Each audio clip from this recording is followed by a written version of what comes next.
예수님께서 산에서 가르치신 말씀을 산상수훈이라고 말씀해요. 마태복음 5장과 6장과 7장을 예수님께서 수많은 무리 가운데 귀한 말씀을 전했습니다.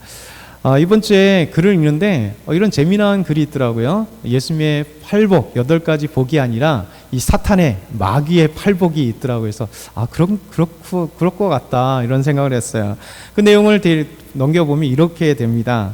첫 번째, 너무 피곤하고 바쁘다는 핑계로 교회에 나가지 않는 자는 복이 있나니 그는 나의 마귀의 가장 믿을 만한 일꾼이 될 것이며, 목사의 흠이나 과오를 보고 트집만 잡는 자는 복이 있나니 그들은 설교를 들어도 은혜 받지 못할 것이며, 자기 교회이면서도 나오라고 사정사정하여야만 교회에 나오는 자는 복이 있나니 그들은 교회 안에서 말썽꾸러기가 될 것이며, 다른 사람 말하기를 좋아하는 자는 복이 있나니 그들은 내가 마귀가 좋아하는 다툼과 분쟁을 일으킬 것이며, 걸핏하며 삐죽하는 자는 복이 있나니 그들은 작은 일에도 화를 내고 교회를 곧 그만둘 것이며, 하나님의 일에 인색하고 헌금하지 않는 자는 복이 있나니 그들은 나의 일을 가장 잘 돕는 자이며, 하나님을 사랑한다 하면서도 자기 형제와 이웃을 미워하는 자는 복이 있나니 그들은 나의 영원한 친구가 될 것이며, 성경을 읽고 기도할 시간이 없는 자는 복이 있나니 그들은 나의 꾀임에 쉽게 넘어가 마침내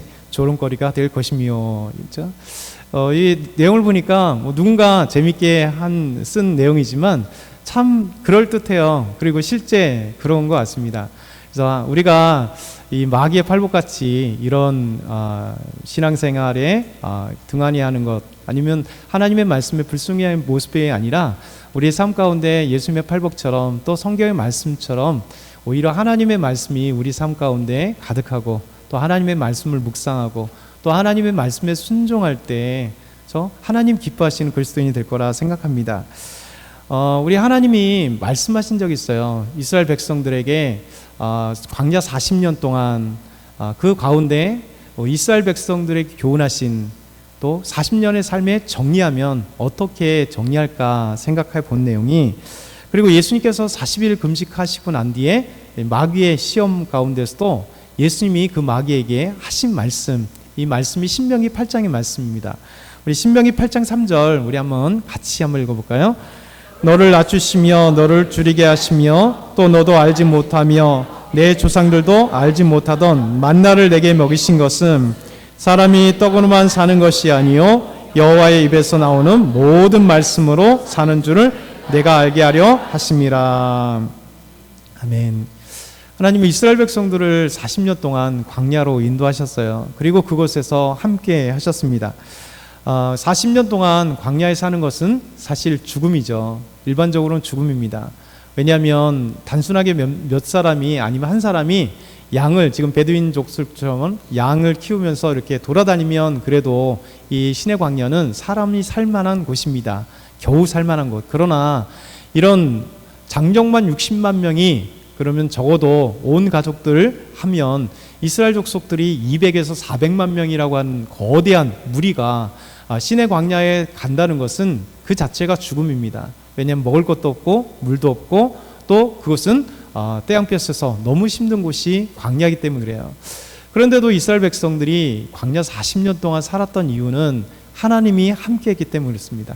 그러니까 하나님이 그들을 보호해 주셨고, 하나님이 그들을 인도해 주셨고, 하나님이 그들을 먹여 주셨고, 하나님이 그들에게 물을 주시며 만나와 그리고 메추라기로 그들에게 인도하셨기 때문에 그래요.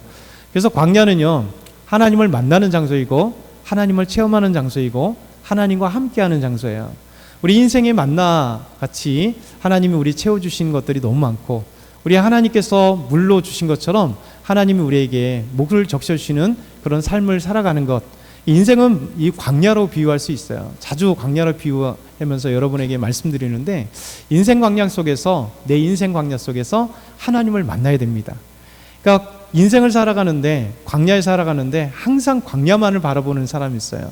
길 없다고 투덜거리고, 저 미래 비전이 없다고 투덜거리고, 못 살겠다고 투덜거리고, 그리고 삶의 광야에서 왜 하나님은 살아계시다면 왜 나를 이런 이 광야 같은 이 험한 곳에 보내서 왜 이렇게 힘들게 하느냐, 나를 못 살게 두느냐, 하나님 복 주신다며요, 왜 나에게 이 저주 같은 이 광야 인생을 살게 하십니까? 라고 자신을 이게 투덜하며 불평하며 하나님을 원망하는 사람도 있습니다. 근데요, 하나님을 좀 더 깊이 알아가고 하나님의 은혜를 알아가는 사람은요, 광야에 던져진 것이 하나님을 만나는 아름다운 훈련의 시간이고, 그리고 가장 은혜의 시간인 것을 경험하게 돼요. 그래서 광야는 우리 하나님께서 함께 하셨음을, 사람이 떡으로만 사는 것이 아니라 하나님의 입에서 나오는 모든 말씀으로 사는 것을 경험하는 시간이 광야, 우리 광야 인생이라 이렇게 말씀하고 있습니다.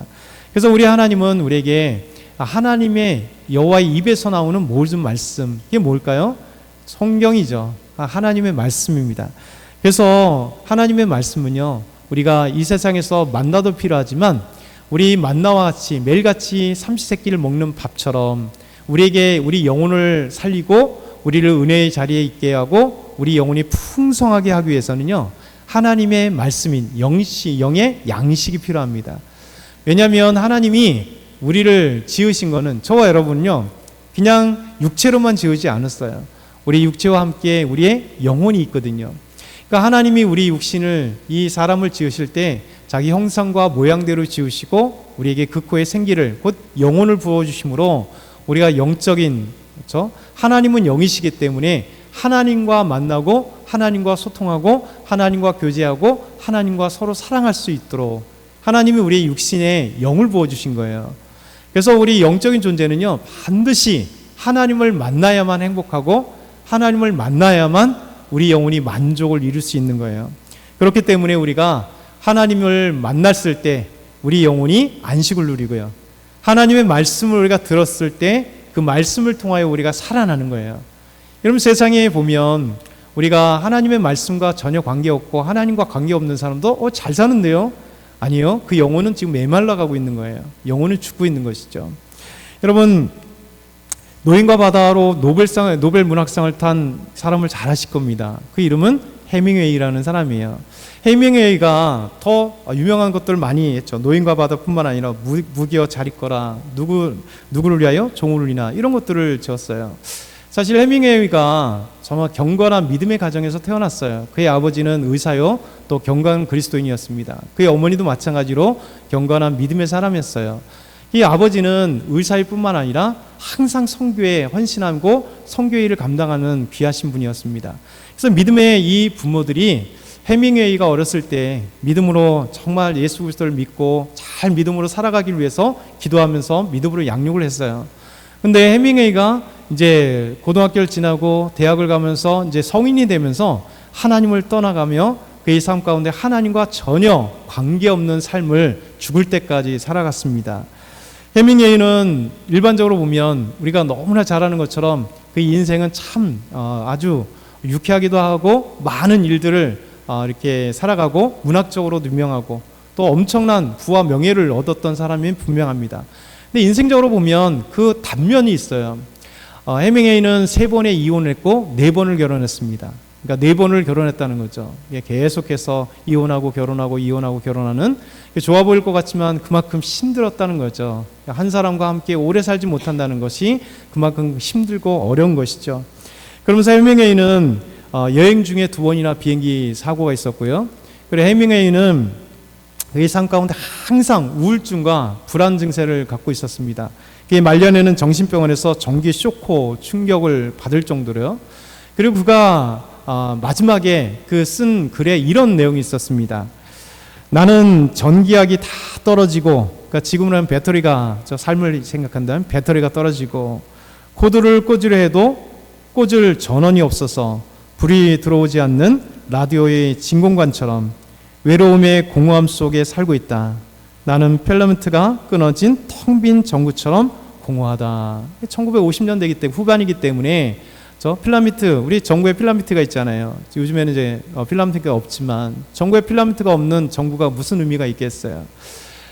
이 사람이 해밍웨이가 고백한 내용입니다.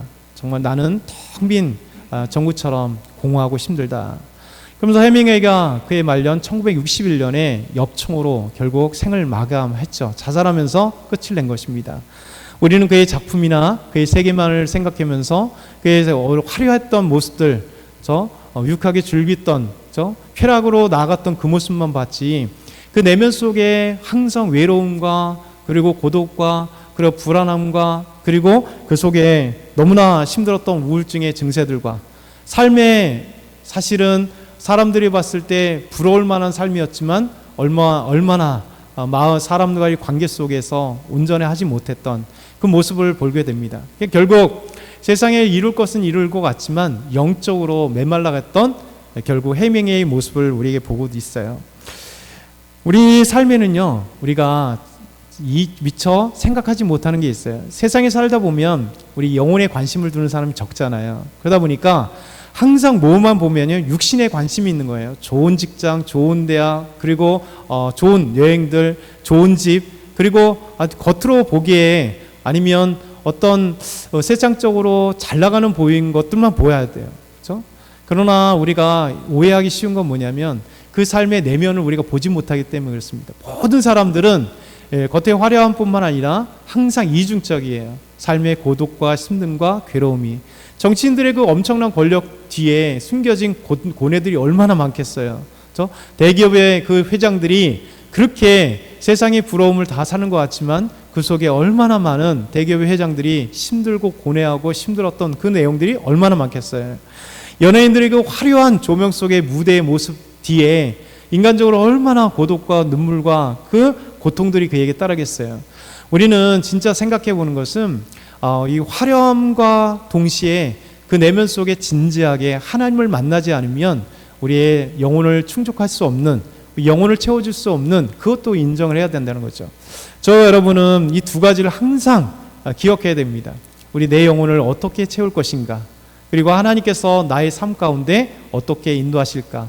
광야로 던져지는 우리의 인생 가운데 정말 때로는 힘들기도 어렵기도 하지만 그 속에서 하나님이 우리를 인도해 가시는 그 한 걸음 한 걸음의 인도하심을 경험하는 그 은혜, 하나님이 만나와 메추라기로 채워주시는 은혜, 하나님이 만나를 매일 주심에도 불구하고 이스라엘 백성들은 만나가 것도 불평하잖아요. 왜 만나 이것밖에 없어잖아요. 인생은 얼마나 그런지 우리가 그 원에서 주어진 것도 항상 불평으로 나갈 수 있어요. 은혜가 없으면 그렇습니다. 은혜의 자리에 있는 사람들은요, 항상 없는 것에도 감사, 있음에도 감사, 또 이것에도 감사, 저것에도 감사, 하나님의 함께 하신 것에 대해서 감사하다는 거예요. 우리가 성경을 이해해야 됩니다. 그래서 하나님이 우리에게 어떤 분이신가를 이해할 수 있다면 알 수 있는 것은요, 오직 성경을 통하여 하나님이 누구신가를 알 수 있어요. 내 인생의 비밀을 알고 싶다면 성경을 통하여 알아가는 거예요. 구원의 진리를 알고 싶다면 성경을 통하여 알아가는 것이죠. 그래서 성경을 통해 우리에게 성경이 무엇인가, 오늘 디모데후서 3장 16절은 우리에게 이렇게 말씀하고 있어요. 같이 크게 읽겠습니다. 모든 성경은 하나님의 감동으로 된 것으로 교훈과 책망과 바르게 함과 의로 교육하기에 유익하니. 아멘. 이 말씀 우리가 정말 묵상하고 암기해야 돼요. 모든 성경은 하나님의 감동으로 된 것으로. 그렇죠? 모든 성경은 하나님의 감동으로 된 거예요. 감동이라고 하는 것은 영감이라는 거예요. 하나님이 이 성경, 창세기부터 시작해서 계시록까지, 그렇죠? 지금 디모데에게 사도 바울이 편지할 때는 구약 성경을 얘기하겠죠. 구약 성경의 모든 성경은 하나님의 감동으로 되었다, 영감으로 되었다 말씀하고 있어요. 여러분, 하나님의 뜻을 전하고 하나님의 말씀을 전하고 하나님 행하신 것들을 기록할 때 분명히 사람이 쓴 겁니다. 성경은 사람이 썼어요. 그렇지만 하나님이 전달하기 위해서 십계명처럼 하나님이 직접 쓴 거는 십계명밖에 없지만 하나님의 그 말씀을 글에 기록할 수 있는 사람을 하나님 저자를 택하신 거예요. 그리고 하나님이 그에게 감동하셔서 하나님이 전달하고자 하는 의도, 하나님이 전달하고자 하는 말씀, 하나님이 전달하고자 했던 그 역사 속의 사건들을 그 의미를 온전하게 글로 기록할 수 있도록 바로 하나님의 감동으로, 하나님이 사로잡아서 하나님의 이 영감으로 사로잡힌 저자들이 하나님의 기이한 말씀, 성경을 글로 기록하게 되었다는 거예요. 이게 바로 감동이라는 것입니다. 그래서 누구나 하나님의 말씀을 기록할 수가 없습니다. 여러분, 하나님을 체험했다고 하나님의 성경을 기록할 수가 없어요. 하나님의 기적을 체험했다고 해서 하나님의 그 기적의 체험들을 성경이라고 기록할 수 없는 이유가 바로 이것입니다. 여러분, 역사 속에 얼마나 많은 사람들이 하나님을 체험했어요. 얼마나 많은 사람들이 하나님의 말씀을 들었어요. 그리고 예수님 때에도 예수님의 말씀을 3년 동안 들은 사람이 얼마나 많았겠어요. 예수님의 놀라운 기적을 체험한 사람이 얼마나 많았겠어요. 그럼에도 불구하고 하나님이 택하신 마태와 마가와 누가와 요한과 그리고 사도 바울을 통해서 신약 성경이 하나님 앞에 쓰여진 계기는 뭐냐면 하나님이 택하신 사람을 통해서 하나님의 감동하심으로 말미암아 하나님의 그 놀란 예수님의 그 놀란 사역과 말씀의 의미와 그 깊이를 쓸 수 있도록 한 거예요. 그래서 이것이 바로 성경의 그 의미입니다. 성경은 우리가 쓰고자 한다고 해서 쓰는 게 아니라 하나님이 택하신 자들이 하나님이 감동으로 사로잡아서 하나님의 역사와 말씀을 온전히 기록할 수 있도록, 그래서 바로 이것이 글로 기록된 하나님의 성경, 하나님의 감동으로 된 것이다 이렇게 했습니다. 그러면 하나님의 감동을 입어서 글로 기록된 이 성경이 어떤 의미를 갖고 있느냐, 목적이 뭐냐, 그것은 바로 교훈과 책망과 바르게 함과 의로 교육하는 것, 이것이에요. 여러분, 교훈이 바로 우리의 삶의 교훈은 단순한 교육은 폭넓은 교육입니다. 하나님이 우리에게 뜻하신 바가 무엇인지, 하나님의 말씀대로 순종하며 살아가는 것이 무엇인지, 하나님이 기뻐하시는 삶이 무엇인지를 알고 싶다면 어떻게 될까요? 성경을 읽어야 되는 거죠. 왜? 성경에 이미 다 나오기 때문에. 그래서 하나님이 교훈하고 싶은 모든 것들이 성경에 기록되어 있는 거예요. 여러분, 하나님 앞에 죄를 짓는 것이, 우리가 하나님의 곁을 떠나서 어떤 것이 하나님의 곁을 떠나는 것인가, 어느 것이 죄인가, 하나님이 원하지 않는 것인가, 여러분 그 판단 기준이 어디 있을까요? 성경에 있는 거예요. 그래서 성경을 읽어야 우리가 이것은 하나님이 원하지 않는구나, 하나님이 책망하시는구나 알 수 있는 거예요. 여러분, 바르게 함이 뭡니까? 하나님의 기준에 바른 거예요. 의가 뭡니까? 하나님의 말씀이 의예요. 하나님의 기준이 의입니다. 그래서 이 의와 바르게 함과 교훈과 책망의 모든 것들을 알기 위해서는 바로 성경을 읽어야 된다는 거예요. 그래서 우리가 하나님의 감동으로 된 이 성경, 이 글로 되어 있던 이 성경은요, 단순하게 글이 아니라고 지난주에 말씀드렸어요. 하나님의 말씀은요, 말씀이 곧 하나님이세요. 그래서 글에 떠나는 것이 아니라, 그래서 역사하시는 하나님, 어제나 오늘이나 동일하게 역사하시는 하나님, 과거에 역사하신 하나님이 오늘 2026년도에 동일하게 역사하시고 또 말씀하시고 우리에게 찾아오시고 우리 마음속에 우리 영혼을 감동시켜 주셔서 하나님을 알게 하시고 하나님을 체험하게 하시고 하나님의 말씀에 순종할 때 하나님 복 주시는 그 놀라운 은혜가 오늘도 동일하게 있는 거예요. 오늘도 동일하게 있는 거예요. 그래서 저와 여러분이 구원받은 우리가 이 교회 나와서 또 하나님께 예배 드리는 거잖아요. 2000년 전에도 동일하게 하나님을 믿는 하나님의 백성들이 하나님께 예배를 드렸습니다. 3000년 전에도 다윗과 함께 이스라엘 백성들이 하나님의 성전에 나가서, 성막에 나가서, 또 솔로몬은 하나님 성전을 짓고 성전에 나가서 하나님 앞에 예배를 드리며 하나님 영광의 찬양을 드리며 하나님의 말씀을 드리며 하나님의 임재를 체험했고, 광야에서도 하나님 말씀하신 대로 성막을 만들어서 하나님이 그것에 거하심으로 이스라엘 백성들이 함께 그것에 나와서 하나님 말씀을 듣고 말씀대로 순종하며 나아가는 것, 그리고 하나님이 시내산에서 율법을 주심으로 그 율법을 모세가 기록해서 그 말씀대로 순종하게 나가는 것, 이런 것이 3500년 전에도 1000년 전에도 2000년 전에도 3000년 전에도 동일하게 어제나 오늘이나 동일하신 영원하신 하나님 앞에 그 말씀대로 우리가 살아가는 거예요. 그렇기 때문에 우리가 2020년 살아가는 우리에게도 성경이 동일하게 하나님의 말씀으로 오는 거예요. 그래서 우리가 하나님의 감동으로 된 이 귀한 말씀이 우리가 교훈받고 우리가 잘못된 것이 무엇인지 하나님 책망하시고 바르게 함과 의로 교육하기에 유익한 하나님의 말씀이 되는 겁니다. 여러분, 하나님의 말씀이 인생의 나침판이 되는 거예요. 그리고 믿음의 사람들은요, 다 하나님의 말씀을 항상 묵상했어요. 그리고 말씀대로 기도했다는 거죠. 이런 말씀을 사모하고 말씀을 가장 가까이 했던 가장 위대한 사람 중에 하나가, 믿음의 사람 누구냐면 미국의 16대 대통령 아브라함 링컨입니다. 아브라함 링컨은요, 성경의 사람이라고 그렇게 이렇게 별명을 얻었어요. 아브라함 링컨이 어렸을 때부터 하나님의 말씀 가운데 항상 하나님의 말씀을 읽고요, 하나님의 말씀을 묵상하고 그 말씀대로 어떤 일이든 기도했던 사람이 아브라함 링컨입니다. 아브라함 링컨이 이런 말을 했어요. 이렇게 얘기합니다. 같이 한번 읽어볼까요? 나는 성경이 하나님께서 인간에게 주신 가장 큰 선물이라고 믿는다. 나는 하나님의 선물인 성경의 보화를 캐기 위해 날마다 성경을 묵상한다. 이 성경 속에서 예수 그리스도의 모든 값진 보화들이 다 들어있기 때문이다. 아브라함 링컨의 이 아름다운 고백이에요. 이 세상에서 가장 인간에게 고귀한 선물, 가장 위대한 선물, 가장 큰 선물은 성경이죠. 왜냐하면 성경을 통해서 구원의 진리와 성경을 통해서 하나님이 우리에게 주시고자 하는 모든 것들이 여기에 다 담겨있기 때문에 그래요. 이 링컨은요, 항상 이 말씀을 묵상하는데요, 이 묵상하는 믿음은 어디서부터 생겼냐면 그의 어머니에게 주어진 믿음의 전승이었습니다. 사실 어머니는 링컨이 9살 때 돌아가셨어요.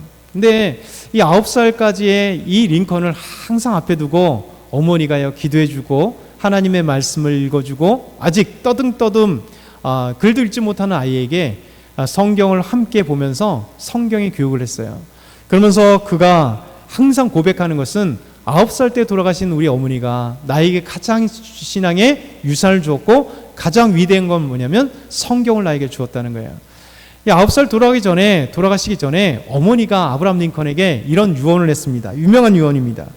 내 아들아, 이 성경책은 나의 부모님께 받은 책이다. 내가 여러 번 읽어 많이 낡았지만 우리의 집의 값진 보배다. 내가 너에게 100에이커, 약 12만 평의 땅을 주는 것보다 이 한 권의 성경책을 물려주는 것을 진심으로 기쁘게 생각한다. 나는 성경을 읽고 성경을 말씀대로 살아가는 사람이 되어다오. 하나님을 사랑하고 이웃을 사랑하는 사람이 되어다오. 이것이 나의 마지막 부탁이다. 이렇게 그의 어머니가 어린 9살을 둔 이 아이가 세상을 소천하기 전에 마지막으로 유언했던 겁니다. 그래서 아브라함 링컨은요, 항상 말씀을 묵상하면서, 그리고 남북전쟁 가운데서도 항상 무슨 일이 있으면 기도할 때요, 성경을 펴놓고 하나님께 묻고 하나님의 지혜를 구하고 하나님은 어떻게 이 어려운 시간에 판단할 것인가 기도하면서 묻는, 그러니까 하나님 말씀과 성경과 기도를 항상 놓지 않는 이 분이에요. 그래서 이 놀라운 것들이 있는 것이죠. 또한 성경을 가장 아름답게 사모하며 기도했던 사람이 고아의 아버지 조지 밀러라고 하신 분이에요. 조지 밀러에 대해서도 여러 번 말씀드렸는데, 이 조지 밀러는요, 청소년기에 비행 청소년이었습니다. 아버지가 돌아가시는 그날에도 몰래 술 먹으면서 이 방탕한 생활했던 사람이 조지 밀러예요. 이 청소년기를 지나면서 그가 이제 성인이 되면서 어떤 기도 모임에 가면서 하나님을 체험하고 할례 대학에 다니면서 그가 예수 그리스도를 온전히 믿으면서 선교의 비전을 갖게 되고, 그리고 선교의 비전을 가지면서 이제 독일에서 이제 있었던 독일 태생이며 독일에서 할례 대학까지 나왔던 이 조지 밀러가 꿈을 꾼 게 뭐냐면 영국에 가서 이 고아들을 섬길 수 있는 사람이 되어야겠다라고 하면서 영국을 향했습니다. 그래서 이 영국에서 고아의 아버지가 되었습니다. 고아의 아버지가 되었던 조지 밀러가 처음으로 하나님 앞에 기도했던 게 뭐냐면, 이런 마음을 작정한 게 뭐냐면 오직 하나님께 구하고 하나님이 채워주신 것을 통해서 나는 고아를 섬기겠다라는 거예요. 그가 결단한 게 뭐냐면 시편 81편 10절 말씀입니다. 이 말씀을 갖고 평생을 기도의 제목을 삼아서 기도했어요. 같이 한번 읽어볼까요? 시작. 나는 너를 애굽 땅에서 인도하여 낸 여호와 내 하나님이니 내 입을 크게 열라 내가 채우리라. 아멘. 조지 밀러는요, 이 말씀을 그의 모토로 삼았습니다. 기도의 모토로 삼았어요. 나는 너를 애굽 땅에서 인도한 내 하나님 여호와라. 내 입을 크게 열라 하나님이 채우리라고 말씀하세요. 여러분, 우리가 하나님을 신뢰한다면 우리가 입을 여는 만큼 어미가 새에게 먹이를 주는 것처럼 하나님이 우리에게 주시는 거예요. 그래서 여러분이 기도할 때도요, 좀 크게 기도했으면 좋겠어요. 하나님 앞에 큰 비전을 두고 하나님 앞에 큰 믿음을 가지고 하나님 앞에 크게 기도할 때 하나님이 크게 기도하는 만큼 하나님이 크게 일하시고 크게 우리를 사용하세요. 그래서 째째하게 요만큼이 아니라 우리가 하나님의 일을 위해서 포부를 던 것. 여러분, 우리는 그냥 믿음의 크기를 넓히면 돼요. 하나님이 우리를 불쌍히 여기셔서 우리에게 능력과 은혜와 인도하심과 하나님이 만나게 하시고 하나님이 열어주시는 거예요. 그래서 하나님 앞에 조지 뮬러는요, 이 말씀을 기도의 모토로 삼아 기도합니다. 하나님, 저는 입을 크게 엽니다. 하나님이 채워주십시오. 하나님, 내 평생에 내가 하나님의 귀한 사역을 감당할 때 저는 오직 기도만 하겠습니다. 누구에게 손을 벌리지 않겠습니다. 라고 했던 사람이 조지 뮬러입니다. 그래서 1829년에 그는 독일을 떠나서 영국으로 향합니다. 그 영국의 브리스톨의 애슐리 도운이라고 하는 그곳에 이제 고아원을 시작했습니다. 무일푼으로 시작했습니다. 오직 기도만으로 시작했습니다. 그런데 놀랍게 그의 평생에 만 24명의 고아들을 돌봤고요. 그리고 117개의 학교를 세워서 12만 명의 학생들에게 기독교 교육을 했고요. 그리고 오직 기도만으로 그의 평생에 후원받은 게 얼마냐면 현시가로 113억 파운드. 그러니까 어제 토요일 날 이렇게 계산해 보니까요, 우리나라 돈으로 얼마냐면 어제 시가로 하면 22조 4천억입니다. 오직 기도만으로 하나님 앞에 눈물을 흘리면서 어떤 일이 생기면요, 고아의 피로가 생기면, 고아원에 지금 당장 먹을 것이 없으면요, 조지 뮬러는 사람들에게 연락하지 않았습니다. 골방에 들어가서 성경책을 펴고 하나님을 신뢰하면서 하나님께 기도할 때요, 하나님이 오늘 아침에 아이들이 굶게 생기면 가서 기도하는 거예요. 2시간이고 3시간이 기도할 때 어느 날에는 갑자기 이웃에 있는 빵 공장에서 갑자기 빵을 술에 엄청나게 싣고 오는 거예요. 빵 공장에 잠깐 불이 나서 전체가 불을 난 게 아니라 그 화덕 주변에 불이 나가지고 그날 만든 빵을 팔 수가 없었던 거예요. 먹을 수는 있지만 상품이 되지 않는 것을 한가득 가져와서 이 고아원에 관계도 없었던 사람입니다. 가져와서 이 아이들에게 주십시오. 또 어느 날을 갑자기 저 멀리 런던에서 갑자기 연락이 왔습니다. 편지가 왔습니다. 저희가 결혼했는데 이 신혼 폐물을 어떻게 할까 하나님께 쓰기로 기도하는데 하나님께서 이 고아원에 갖다 주라고 음성에 들렸습니다 하고 그것을 동봉해서 붙였어요. 근데 그 필요가 뭐냐면 딱 고아원에 필요한 돈이었습니다. 여러분, 이 조지 뮬러는요, 항상 하나님 앞에 기도해 그의 평생의 기도가 5만 번의 기도 응답을 받았어요. 왜 5만 번이냐면 그가 기도할 때마다 적어놨거든요. 그래서 하나님 앞에 5만 번의 기도의 응답들이 하나님 앞에 있었던 것. 그래서 그가 여러분 12만 명의 아이들에게 교육을 하고 만 24명의 아이들을 정확하게 아이들을 고아원을 섬기면서 오직 하나님 앞에 기도하면서 많은 사람들이 그 기도의 응답에 그 믿음의 사람도 있고 아닌 사람도 있지만 하나님의 도움의 손길을 통해서 여러분 22조 4천억이라고 하는 어마어마한 그 후원을 통해서 이 고아원의 아이들을 정말 그 당시에 가장 전쟁의 폐허 가운데 가장 훌륭하게 먹이고 살리고 입히는, 그래서 교육하는, 그래서 지금까지도 가장 존경받는 사람이 조지 뮬러입니다. 여러분, 조지 뮬러는 그것만이 아니라 28만 5천 권의 성경을요 선교지로 보냈고요, 신약 성경은 145만 권을 보냈고요, 20개국에 24만 권의 신앙서적을 20개국의 언어로 번역한 신앙서적을 24만 권을 여러분 1800년도에 보냈어요. 그만큼 하나님의 위대한 사람이었던 사람입니다. 여러분, 우리가 하나님의 말씀을 묵상하는 것, 하나님의 말씀을 따라 순종하는 건요, 단순하게 우리가 성경을 읽고 끝나는 게 아니에요. 그러니까 하나님의 말씀이 동일하게 오늘도 하나님의 말씀이고 그 말씀대로 역사하시고 그 말씀대로 지금도 함께 하실 그것을 믿고 순종하며 묵상하는 거예요. 여러분, 말씀의 사람들이 되면요, 하나님의 말씀을 묵상하면요, 저와 여러분이 정말 영적으로 풍성할 뿐만 아니라 하나님이 말씀대로 우리에게 복을 주시고 말씀대로 우리를 인도하시고 말씀대로 하나님이 어떤 분이신가를 삶 속에 나타나게 하시고요, 말씀대로 예수 그리스도를 믿음으로 보게 되는 거예요. 여러분, 세상에 그 어떤 곳으로는요, 어떤 곳은 말씀을 떠나면요, 기적을 체험한 사람이 금방 예수 믿는 것 같지만 냄비처럼 금방 달아올랐다가 식어버려요. 왜? 그 안에는 하나님의 말씀이었기 때문에 그래요. 그래서 말씀을 먼저 읽고 말씀의 은혜를 받은 다음에 기적을 체험해야 더 하나님이 크신 역사를 경험 속에서도 인정하고 믿음으로도 감사하고 찬양하고 기뻐하고 믿는 거예요. 우리 하나님은 우리에게 말씀하세요. 여러분 디모데후서 3장 17절 한번 마지막 읽겠습니다. 이는 하나님의 사람으로 온전하게 하며 모든 선한 일을 행할 능력을 갖추게 하려 함이라. 예. 하나님의 말씀은 감동이 되어서 영감이 되어서 여러분 그것을 통해서 우리가 교육하고 책망하고 의료교육하고 바르게 하는 것을 한다면 그것을 통해서 어떤 사람이 되거냐면 하나님의 온전한 사람, 성숙한 사람이 될 수 있도록 하나님 저와 여러분을 만들어 가시는 거예요. 우리는 부족하잖아요. 다 풋내기 같잖아요. 근데 마치 과일이 시간이 지나면서 아름답게 성숙한 과일이 되는 것처럼 우리의 신앙생활은요, 하나님의 말씀으로 다듬어지고 하나님의 은혜로 다듬어져서 우리가 점점 하나님과 깊이 아는 그런 성숙한 그리스도인이 되는 거예요.